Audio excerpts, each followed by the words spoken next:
প্রথমে কড়াইতে দিয়ে দিলাম তেল। এবার এক এক করে মশলা মাখানো মাছগুলো ভেজে নেব। মাছগুলো এপিঠ ওপিঠ করে বেশ ভালো করে ভেজে নেব।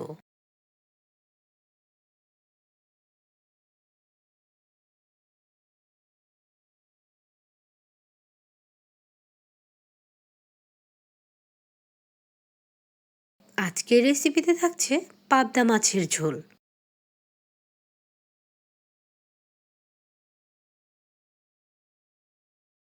তো মাছ ভাজা হয়ে গেছে, এক এক করে তুলে নিচ্ছি। এবার বাকি মাছগুলোও আমি সেমভাবে ভেজে নেব।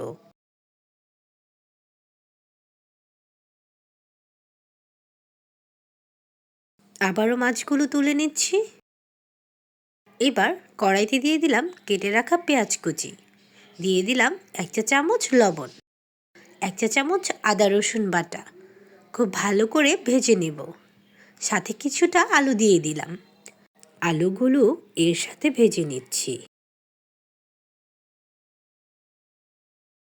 আলুটা ভেজে নিলে খেতে খুবই ভালো লাগে। দিয়ে দিলাম সামান্য পরিমাণের পানি। এবার দিয়ে দিচ্ছি হলুদের গুঁড়া 1 চা চামচ,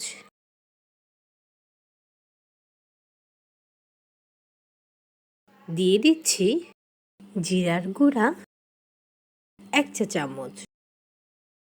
এবার দিয়ে দিচ্ছি মরিচের গুঁড়া 1 চা চামচ।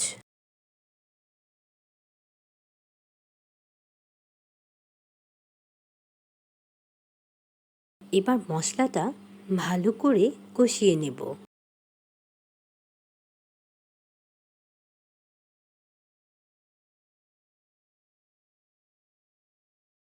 আগে থেকে কেটে রাখা ধুন্দুরগুলো এর সাথে দিয়ে দিচ্ছি। একই সাথে কষিয়ে নেব। ধুন্দুল থেকে কিন্তু অনেকটাই পানি বের হয়ে আসে।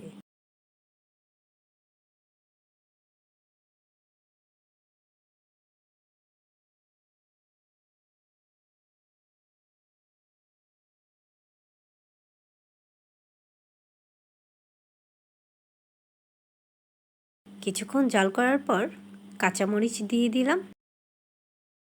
এবার ঝোলের পানিটাও দিয়ে দিলাম। সাথে ভাজা মাছগুলো এক এক করে দিয়ে দিচ্ছি।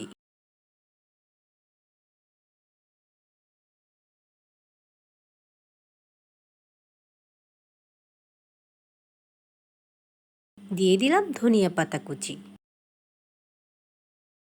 ঝোলটা ঘন হয়ে এলেই রান্নাটা কিন্তু হয়ে যাবে।